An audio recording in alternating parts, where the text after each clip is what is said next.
사랑하는 성도 여러분, 어떻게 행복한 5월을 보내고 계십니까? 이제 오늘은 5월의 마지막 날인데, 여러분 흔히 5월을 어떤 달이라고 부릅니까? 가정의 달이라고 합니다. 5월 1일 근로자의 날부터 시작해서 5일은 어린이날, 8일은 어버이날, 15일은 스승의 날, 16일은 성년의 날, 또 22일 1일은 부부의 날이라고 합니다. 그렇게 가족과 관련된 날들이 많이 있는 것 같습니다.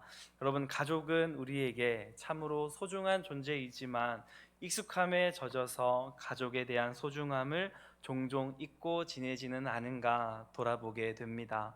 때로는 친구와의 만남으로 인해서 가족은 우선순위에서 뒤로 밀려나기도 하고, 또 바쁜 회사 일 때문에 가족을 제대로 살펴보지 못할 때가 많이 있는 것 같습니다. 엄마가, 아빠가, 그리고 내 자녀가 그 자리에 항상 있을 것이라는 이 당연한 생각이 나중에 하면 되겠지, 그렇게 미루게 되다가 때를 놓치게 되고 결국에는 후회를 남게 하는 것은 아닌가 살펴보게 됩니다. 여러분, 여러 가지 일들로 인해서 우리의 마음이 분주하고 여유가 없다 할지라도 가족의 소중함을 생각하면서 이 감사와 고마움의 마음을 꼭 전할 수 있는 귀한 우리가 되었으면 좋겠습니다. 보통 핸드폰을 보면은 배우자나 가족들의 이름을 어떻게 저장해 놓으십니까? 오늘 집에 가서 한번 살펴보시기를 바랍니다. 평범하게는 아내, 남편, 그리고 엄마, 아빠 이렇게 저장되어 있는 경우가 많은데, 좀 애정 표현을 잘 한다 싶으면은 반쪽, 예쁜이 이렇게도 저장한다고 합니다. 또 그리고 어떤 사람의 경우는 내 사랑, 또 그리고 여러분들 임영웅 좋아하십니까? 남편을 임영웅이라고 저장해 놓는 경우도 있다고 합니다. 저도 깜짝 놀랐습니다. 옆에 있는 권사님 전화로 전화가 왔는데 임영웅이라고 적혀 있어서, 아니 이분이 어떻게 임영웅을 아실까 했더니 남편을 그렇게 사랑하고 있었습니다. 그런데 조금 황당한 경우도 있었습니다. 남편이 부인 번호를 저장을 하는데 무엇이라고 저장했냐면 저승사자 이렇게 많이 무서워하는 것 같습니다. 물론 저는 아닙니다. 또 한편은 내무부 장관, 아마 이제 모든 살림을 맡고 있기 때문에, 또 어떤 분은 잔소리 대마왕 그렇게 또 저장하기도 합니다. 또 이제 부인은 남편을 어떻게 저장하는지 봤는데 세대주, 또 혹은 전 남친 그렇게 저장을 합니다. 전 남친 맞지 않습니까? 지금은 남편이기 때문에. 또 어떤 분은 로또라고도 저장을 했습니다. 야, 내가 당신을 만난 거는 내 인생의 대박이야, 그런 의미일까요? 분명 아닐 겁니다. 우리가 로또를 사면은 안 맞는 것처럼 그렇게 남편이 아내가 안 맞기 때문에 로또라고 한다고 합니다. 저도 이 말을 들었을 때 너무 그게 재밌어 가지고 그날 집에 들어가서 제 아내에게 당신은 내 인생의 로또야 이렇게 말을 했습니다. 그런데 참 우리 아내는요 순진한 것 같습니다. 그 말에 감동을 받아 가지고 어머 정말이에요 막 그러더라고요. 그런데 제가 그때 다음 이야기를 꺼내지 말았어야 하는데 뭐라고 했냐면, 당신은 나하고 너무 안 맞는다고 그렇게 말했더니 저는 그날 집에 들어가지를 못했습니다. 여러분, 다 같은 남편이고 다 같은 아내인데 왜 이렇게 다 다르게 받아들이는 것일까요? 해석이 달라서 그렇습니다. 해석이 어떤 사람이냐, 어떤 관계를 맺고 있는가, 어떤 상황에 주어져 있는가에 따라서 다양하게 이 관계라는 것이 해석되는 것 아니겠습니까?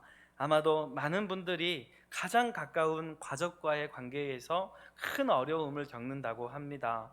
나를 가장 잘 알 것 같은 사람이 나를 가장 많이 이해해 줄 것 같은 사람인데 어쩜 이렇게 나를 모르고 이해를 해주지 못하는지, 그럴 때면은 참 마음이 속이 상하지 않습니까? 요즘 TV 프로그램에서도 이 상담과 관련된 프로그램들이 많이 반영되고 있고 사람들의 인기를 끌고 있습니다. 대표적인 상담가로 오은영 박사님에 대해서 다 보셨고 또 들어본 적이 있을 거라 생각합니다. 이 그분의 강연이나 솔루션, 이 해결책을 보면은요 결국 다 한 가지로 귀결되고 있는 것을 보게 됩니다. 그것이 무엇이냐면 결국에는 내가 상대방을 더 이해하고 사랑하기 위해서는 내 생각을 내려놓고 남편을, 아내를, 내 자녀를, 부모를 있는 그대로 받아들이는 그 훈련을 해야 된다. 여러분, 내가 이해받기를 바라는 것보다 내가 이해해 줄 수 있는 사람이 된다는 것, 이것이 우리 모두에게 주어져 있는 관계 속의 과제다라는 사실입니다. 결국에는 상대방에 대한 이해가 부족했고 내 욕심이 너무나도 컸던 것이었습니다. 카릴 지브란이라는 사람이 자녀에 대하여라는 글을 남겼습니다. 혹시 준비됐으면 함께 보겠습니다. 그대의 아이들은 그대의 아이들이 아니다. 아이들이란 생명 그 자체를 갈망하는 참 생명의 아들, 딸이다. 아이들은 당신을 거쳐서 왔을 뿐 그대로부터 온 것이 아니다. 아이들이 당신과 함께 지내더라도 그대에게 소유된 것이 아니다. 그대는 아이들에게 사랑을 줄 수 있으나 그대의 생각까지 주려고 하지 말라. 아이들에게는 자기만의 생각이 있다. 그대는 아이들에게 육신의 집을 줄 수 있으나 영혼의 집은 줄 수 없다. 아이들의 영혼은 그대가 꿈에서조차 갈 수 없는 내일이라는 집에서 살고 있다. 그대가 아이들과 같이 되려고 애쓰는 것은 좋으나 아이들을 그대와 같이 만들려고 애쓰지 말라. 생명은 뒤로 퇴보하지 않으며 결코 어제에 머물러 있지 않는다. 그대는 그대의 아이들이 살아있는 화살처럼 앞으로 날아가게 하는 활이다. 활 쏘는 이는 무한이라는 길 위에 놓인 관역을 겨누고 힘껏 당신을 구부려 그의 화살이 빠르면서도 멀리 날아가도록 쏜다. 그대는 활 쏘는 이의 손에 의해서 구부러짐을 기뻐하라. 그는 날아가는 화살을 사랑하는 만큼이나 굳건한 활 또한 사랑한다. 여러분, 이 시를 묵상하고 있으면은요, 부모로서 자녀를 어떻게 양육해야 되는가에 대해서 많은 통찰력을 갖게 합니다. 그런데 이 관계가 과연 부모와 자녀에게만 해당되는 것은 아닌 것 같습니다. 우리가 살아가면서 만나게 되는 모든 사람과의 관계에서도 해당되는 것 같습니다. 부모와 자녀의 관계뿐만 아니라 부부와의 관계에서도, 우리가 속해 있는 모든 교우와의 관계에서도 동일하게 적용되는 것 같습니다. 여러분, 그런데 우리 부모들이 자주 하는 실수가 있는데요, 그것이 뭐냐면 마치 내 자녀의 인생을 나의 소유물처럼 생각한다라는 것입니다. 그래서 내 자녀가 내가 가지고 있는 가치관, 생각을 그대로 가지고 살았으면 좋겠다라고 하면서 자녀에게 내 생각을 주입합니다. 혹여라도 내 자녀가 내 생각에서 다른 길로 걸어가려고 한다면은 그것을 어떻게든지 막기 위해서 자녀의 팔을 자르고 다리를 자르고 생각을 자르지 않습니까? 그러나 이 시인은 말합니다. 아이들은 부모를 통해서 왔을 뿐 결코 부모의 소유가 될 수 없다. 그러니 자신과 똑같이 만들지 말라고 합니다. 아이들이란 하나님께서 무한한 가능성의 세계 속으로 쏘아 올리시는 화살이고, 부모는 그 화살을 쏘기 위해 구부려야만 하는 활의 역할을 담당할 뿐이라고. 제가 전에 있었던 교회에서 한 분과 나누었던 대화가 아직도 기억에 남아 있는데, 바로 그분이 가지고 있는 자녀와 이 교육에 대한 철학을 들으면서 저는 참으로 이 장로님의 자녀가 행복하겠다라는 생각을 하게 되었었습니다. 여러분, 이분은요, 한평생 회사를 다니면서 정말로 맨 땅에 헤딩하는 것처럼 도전하고 시도하여서 많은 업적을 이루어 내셨는데, 그래서 본인도 자녀들에게 원하는 바가 있다면 이 아버지처럼 살고, 그래서 너희도 소위 세상에서 말하는 성공한 자가 되었으면 좋겠다라고 하는 게 마음이었습니다. 그런데 살아가다 보니까 이 자녀의 생각은 아버지의 생각과 다르다라는 것을 알게 됩니다. 자녀의 입장에서 아버지의 모습은 회사를 위해서만 사는 사람으로 기억되고 있었던 것입니다. 자녀에게 기억된 아버지의 모습은 휴일도 없이 그렇게 일만 하는 모습만 남아 있었기 때문입니다. 그 말을 들으시고 난 후 이분은 정말로 가족과 많은 시간을 보내기 위해서 무척 애썼고 노력하였다라고 합니다. 그래서 이 자녀가 아버지의 성공한 모습을 보고 나도 그렇게 살아야지 그렇게 생각하는 것이 아니라 나는 아버지와 다른 삶을 살고 싶습니다. 내 인생의 성공을 한 회사의 높은 자리에 오르는 것에 두고 싶지 않습니다. 나는 지금 내 꿈을 위해서 살고 싶습니다. 그렇게 말했다라고 합니다. 여러분, 자녀가 이렇게 말할 때 보통의 아버지라면 어떻게 하겠습니까? 야, 너는 오늘부터 내 아들이 아니다 라고 하면서 밥도 주지 않고 용돈도 끊어버리지 않겠습니까? 정신 차릴 때까지 아무것도 없다 그렇게 할 텐데, 이분은요, 그래, 자녀의 이야기를 듣고서는 그래, 아빠가 너의 인생을 응원하고 기도할게, 너의 꿈을 너의 스스로 마음껏 펼쳐봐, 그렇게 말했다라고 합니다. 여러분, 그렇습니다. 우리의 자녀가요, 만약에 부모가 주입하는 세계에서 한 회사를 오래 다니고 높은 자리에 오르고 돈을 벌면 그것이 마치 성공이고 행복인 것처럼 보일 수 있는데, 여러분, 실제로 그러한 업적을 이룬 사람들의 모습에서 정말 행복을 경험하고 있는 사람이 얼마나 되겠습니까? 이 자리에 오를 수 있는 사람은 10명인데 그 자리에 들기 위해서 10,000명, 10만 명의 사람들이 치열하게 경쟁하고 다투고 있습니다. 여러분, 결국에는 실패자가 몇 명이나 되는 겁니까? 99,990명이라는 많은 실패자가 나오게 되는 것, 그러한 사회 속에서 어떻게 숨이나 제대로 쉬고 살 수 있겠습니까? 이 시간 간절히 바라오는 것은 우리 세계 비전교회 성도님들의 삶이 세상의 방식에 끌려다니는 삶이 아니라 하나님의 손에 의해 붙들려서 인도받는 인생들이 다 되시기를 간절히 축원합니다. 우리의 자녀와의 관계, 부모와의 관계, 사람들과의 관계에서 내가 가지고 있는 이 틀을 부수고 알을 깨고 밖으로 나아갈 때, 여러분, 우리는 주님께서 우리 인생을 인도하시는 그 삶을 경험하게 될 줄로 믿습니다. 오늘 우리는요, 룻기의 말씀을 읽었습니다. 이 룻기서는 성경 사사기와 사무엘서 사이에 위치하고 있습니다. 그런데 이 사사기의 결론이 어떻게 끝나고 있는가? 우리 다 함께 화면을 통하여서 사사기 21장 25절 함께 읽도록 하겠습니다. 시작. 그때에 없으므로 사람이 각기 자기의 소견에 옳은 대로 행하였더라. 그때에 이스라엘에 왕이 없으므로 사람이 각기 자기의 소견 옳은 대로 행하였더라. 하나님께서는 아브라함을 부르시고 다윗을 거쳐 예수 그리스도까지 이어지는 계보를 통하여 우리에게 구원의 길을 열어주셨습니다. 그런데 이 사무엘서에 이르기도 전에 그 계보가 끊어질 엄청난 위기를 만나게 됩니다. 사사기 마지막 절의 말씀처럼 여러분, 과연 정말 이스라엘에 왕이 없었던 것이었습니까? 아닙니다. 아브라함도 그러했고 야곱과 요셉이 그러했으며 모세와 여호수아와 갈렙은 하나님을 나의 왕으로 고백하는 신앙을 통하여서 왕 되신 하나님께서 다스리심을 누릴 수 있었고 그들은 하나님 아래 늘 평안한 삶을 거하게 되지 않았겠습니까?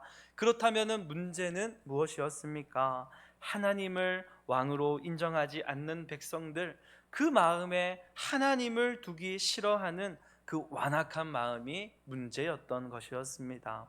이스라엘 백성은 자신이 선택받은 하나님의 백성이라는 자부심, 타이틀을 얼마나 자랑스러워했습니까?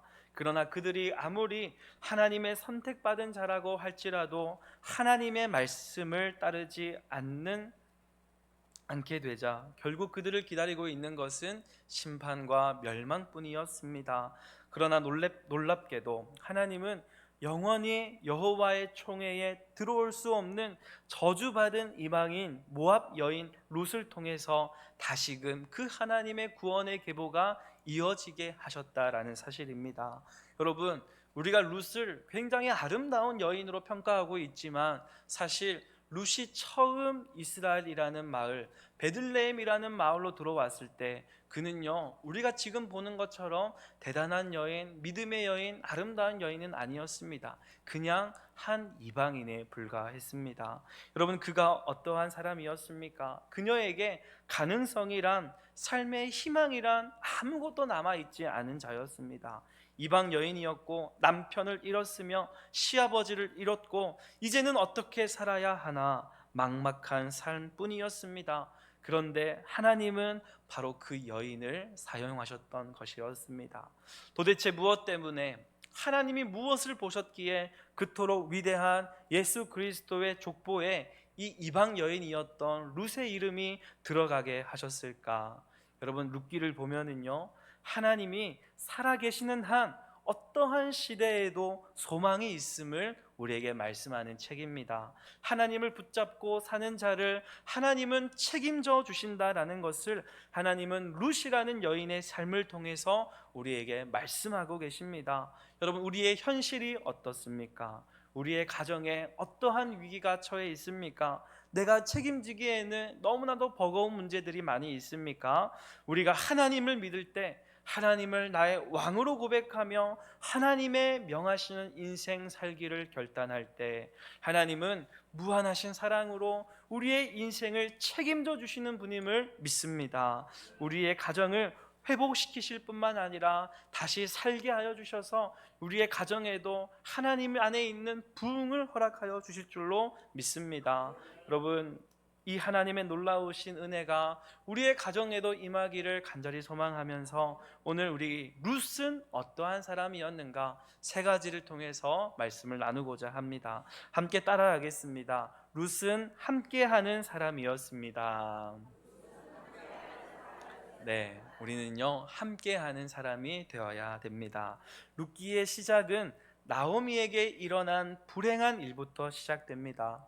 유대 땅 베들레헴에 극심한 기근이 들었습니다. 그런데 그 중에 엘리멜렉이라고 하는 사람은 더 이상 이 땅에서 살아갈 소망이 없음을 보고 더 좋은 땅 모압 지역을 향해서 이사로 갑니다. 자신의 아내를 그리고 두 명의 아들을 데리고 모압으로 가서 거기에서 이방 여인들을 자신의 며느리로 다 맞이합니다. 여러분, 그런데요, 이 나오미의 남편이었던 엘레멜렉이라는 이름의 뜻이 무엇인지 아십니까? 그 이름의 뜻은 하나님은 나의 왕이십니다 라는 뜻이었습니다. 아주 멋지고 귀한 신앙이 담겨져 있는 이름이었습니다. 구약의 정신으로 이스라엘 백성이라면 이방인과는 결혼해서는 안 되고 이스라엘 땅을 벗어나서도 안 됩니다. 왜 그렇습니까? 하나님은 이스라엘의 하나님이 되시기 때문에 그렇습니다.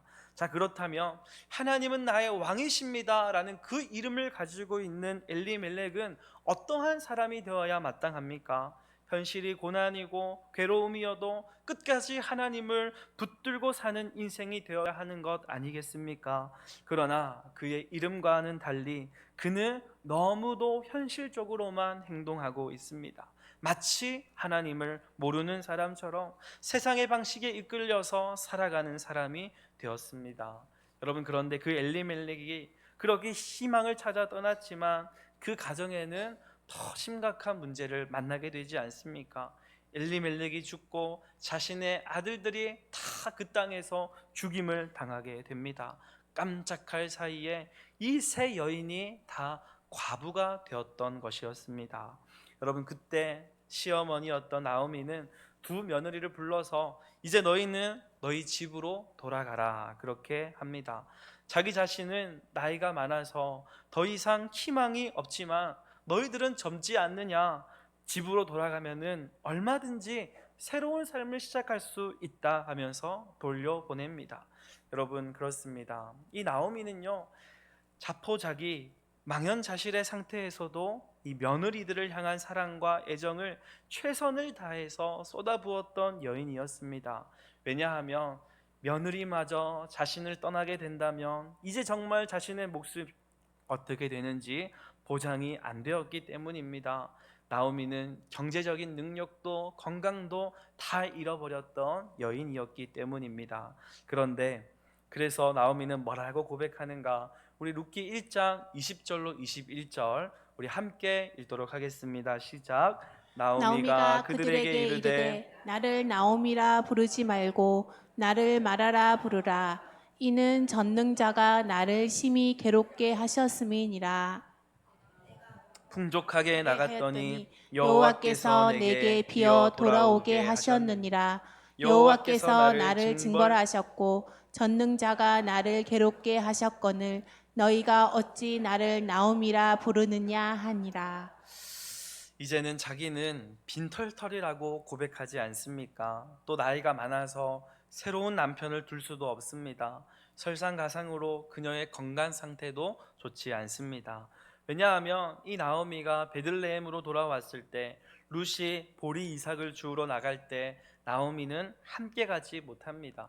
여러분, 이삭을 줍는 것이 어려운 일입니까? 아닙니다. 두 다리, 두 팔만 있으면은 할 수 있는 일이 이삭을 줄 수 있는 일인데도 불구하고 함께 가지 못하였다라는 것은 어쩌면 그가 제대로 걸을 수 없는 상태이지 않을까 생각해 볼 수 있는 것입니다.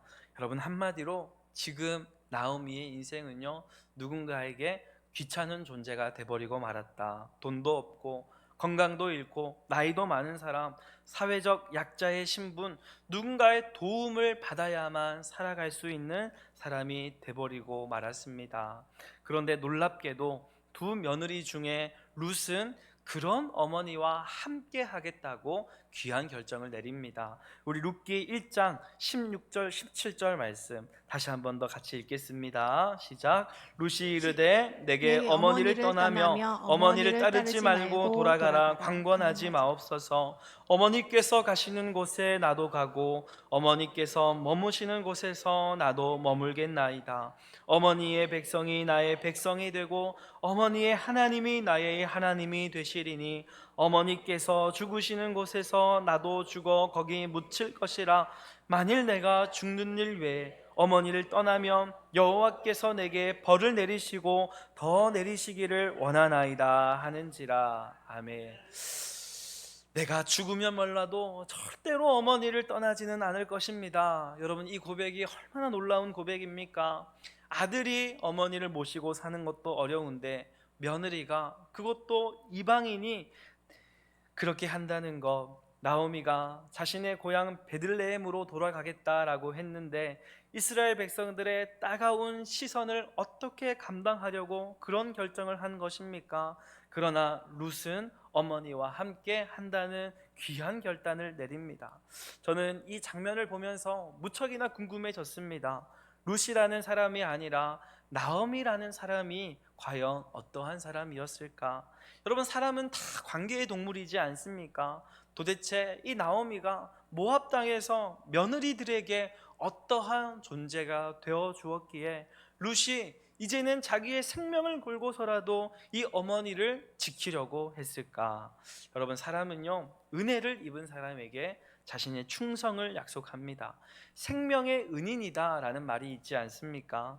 나의 생명을 구해준 자를 위해서 내 생명을 기꺼이 바칠 수 있는 사람, 유일한 동물이 사람이라는 존재입니다. 아마도 모압에 있으면서 며느리들을 정말로 아껴주고 사랑해주지 않았을까 생각해 볼 수 있게 되는 겁니다.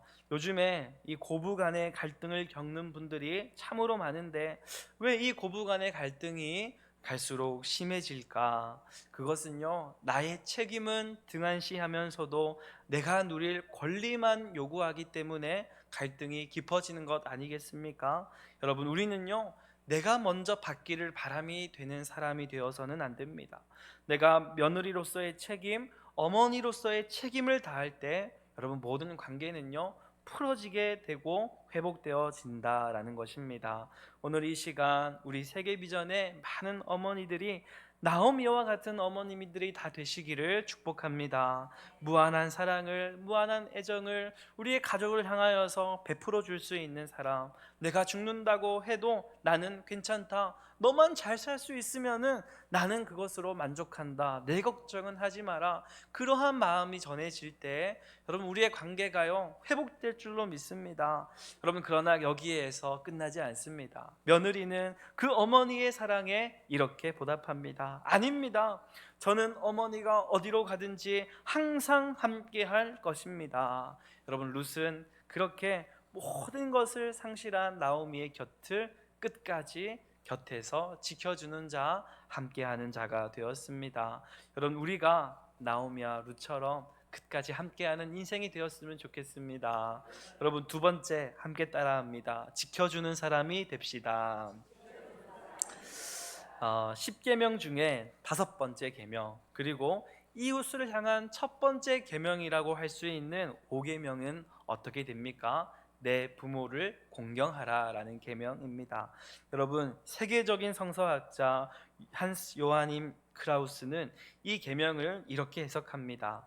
다섯째 계명의 청중은 연로한 부모의 생존권을 보장할 책임이 부과된 성장한 자녀들이다. 다섯 번째 계명의 청중은 바로 성장한 자녀들이다라고 말하고 있습니다. 그러니까 이 말씀은 어린 자녀, 미성년자를 대상으로 주어진 말씀이 아니라 성인에게 주어져 있다는 것이죠. 여러분 대부분 노인들의 상황이 나오미와 같지 않았겠습니까?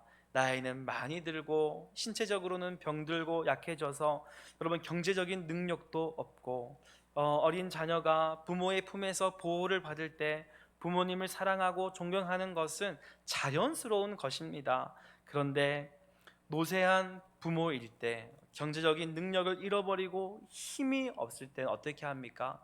대부분 다 부모를 귀찮은 존재로 여기지는 않습니까? 여러분 그런데요 만약에 노쇠한 부모라고 할지라도 그에게 경제적인 능력이 있고 힘이 있으면은 자녀들이 어떻게 합니까? 오지 말라고 해도 알아서 다 찾아갑니다. 그런데 그 반대의 상황이라면 나오미와 같은 처지라면 어떻게 행동합니까? 모함 여인 룻은 비록 유대인은 아니었지만 이 하나님의 계명을 누구보다 잘 지키는 사람이 됩니다.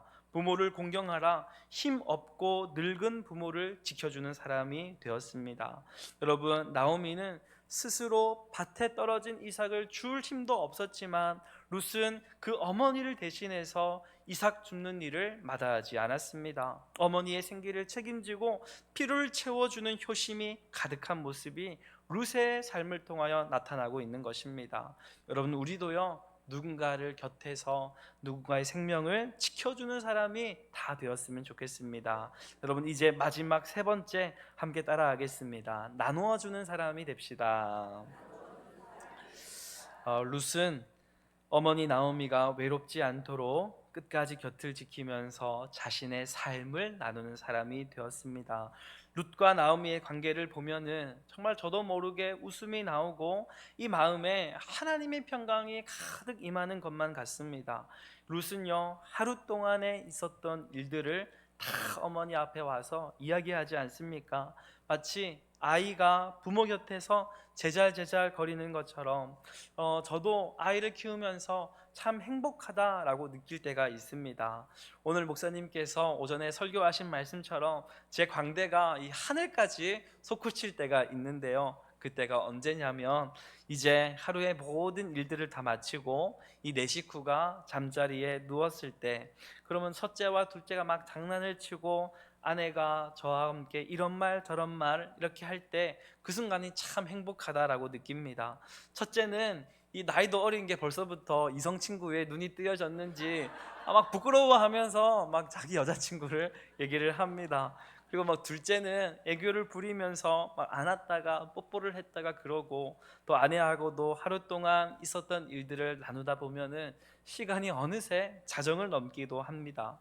그런데 여러분 내 삶에 나의 이야기를 나눌 수 있는 누군가가 있다는 것은 말할 대상이 있고 또 내 이야기를 궁금해 줄 수 있는 사람이 있다는 거 너무너무 귀한 하나님의 선물 아니겠습니까? 모함 여인 룻이 어떻게 믿음 좋은 보아스라는 청년을 만날 수 있었겠는가? 바로 어머니가 있었기에 연결될 수 있었던 만남이었습니다. 어머니가 룻에게 말합니다. 야, 그 보아스는 우리 친족이야. 너는 목욕을 하고 기름을 바르고 의복을 준비했다가 그 사람이 누울 때 그 이불 밑에 누워라. 그렇게 하니 룻은 네, 어머니의 말씀대로 하겠습니다. 그렇게 하지 않습니까? 나오미는요, 룻을 위해서 내가 무엇을 할 수 있을까 끊임없이 고민하고 기도하지 않았겠습니까? 그래서 나오미가 룻이 들어올 때마다 항상 반겨주고 또 그것을 잘 정리해서 알려주고 깨닫게 해줍니다. 여러분, 이 관계에서 진정한 소통이 무엇인지 잘 보여주고 있는 것 같습니다. 오늘 어머니의 말씀대로 하니까 이런 일이 제게 일어났습니다 라는 이야기를 들었을 때 이 나오미의 마음은 얼마나 기뻤겠습니까? 세상에 존재하는 모든 사람은 다 귀합니다. 단지 우리가 그것을 보지 못하기 때문에 볼 수 없는 것 아니겠습니까? 여러분, 우리가 그렇게 좋아하는 다이아몬드가 어디에 있습니까? 처음부터 근사한 백화점에 있는 것입니까? 아닙니다. 그 귀한 다이아몬드나 금이나 은은요, 저 볼품없는 산에 깊은 흙더미 속에 처박혀 있는 것 아니겠습니까? 우리 모든 사람에게는 그러한 보화가 숨겨져 있다는 것입니다. 지금 봐서 아무리 봐도 야, 저 사람이 재구실 하겠나 그렇게 생각이 되지만 우리가 그 사람을 한 인격으로 대할 때 비로소 그 안에 있는 보석이 캐내어지고 빛나게 될 줄로 믿습니다. 여러분, 룻이 모압 땅에서 베들레헴으로 돌아가는 어머니를 따라 나설 때 이 모든 이야기의 결말을 과연 알았겠습니까? 보아스라는 사람이 있다는 것도 몰랐을 것이며 앞으로 펼쳐질 수많은 일들, 자신의 이름이 예수 그리스도의 족보에 올라간다는 것은 감히 상상도 할 수 없는 일이었습니다. 룻이 가졌던 첫 번째 마음은 단순했습니다. 내 어머니를 살려야 된다. 내 어머니를 책임져야 되겠다. 여러분, 그러던 중에 우연히 알게 된 보아스는 이 여인들에게 아주 귀한 축복의 씨앗이 되었던 것이었습니다. 여러분, 우리가 잘 아는 것처럼 룻은 보아스를 만나서 결혼을 하게 되고 훗날에 다윗의 증조 할머니가 됩니다. 그리고 예수 그리스도의 족보에 그 이름이 오르게 됩니다. 그녀는 꿈꾸지도 바라지도 않았던 삶인데 하나님께서 한 사람과 함께하며 지켜주며 나누는 룻의 삶을 보고 그에게 놀라운 은혜와 사랑을 허락하여 주셨던 것이었습니다. 여러분, 우리 세계비전교회가 하나님 앞에 보석처럼 빛나게 되는 교회가 될 줄로 믿습니다. 여러분, 지금 우리의 눈에는 어떠한 것이 보입니까? 우리에게 다 룻이 가졌던 그 믿음을 갖기를 원합니다. 비록 우리의 눈에 보이는 것들은 상대방의 허물이요 약점밖에 보이지는 않지만, 그러나 우리가 그 곁에 서서 그 사람을 끝까지 책임지며 지켜주며 함께하는 자, 내 삶을 나누는 자가 될 때 여러분, 하나님은요 놀랍게도 우리를 사용하여 주실 줄로 믿습니다. 정말로 우리 세계비전교회 모든 성도님들을 통하여서 하나님께서 계획하신 모든 일들이 다 이루어지기를 간절히 기도합니다.